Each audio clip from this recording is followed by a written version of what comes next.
जालन्यामध्ये क्रीडा प्रबोधिनीतील 4 विद्यार्थिनींचा विनयभंग करण्यात आल्याची धक्कादायक प्रकार समोर आलाय।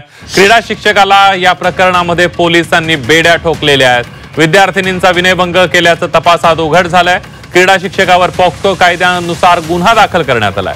जालना शहरातील क्रीडा प्रबोधिनीतील एका क्रीडा शिक्षकाने 4 विद्यार्थिनींचा विनयभंग केल्याचा संतापजनक प्रकार समोर आलाय।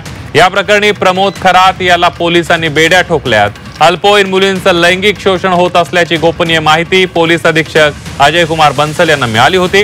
क्रीडा शिक्षक आणि प्रबोधिनी व्यवस्थापक प्रमोद खरात याच्या विरोधात विनयभंग आणि पॉक्सो कायद्यानुसार गुन्हा दाखल करण्यात आलेला आहे। 20 यामध्ये विद्यार्थिनींची संख्या 1 पेक्षा निश्चितच जास्त आहे असं प्राथमिक तपासामध्ये आढळलेलं आहे। परंतु त्याकरताच आम्ही मान्य कोर्टाला पोलीस कस्टडीची मागणी करणार आहोत आणि अजून यापुढे जे इन्व्हेस्टिगेशन आहे प्रत्यक्ष जाऊन महिला अधिकाऱ्यांकडे तपास आहे त्या स्वतः तपास करत आहेत। यामध्ये तपास करून अन्य काही मुली पीडित आहेत का यावरची खात्री करणार आहोत आणि त्याप्रमाणे पुढील कारवाई करणार आहोत।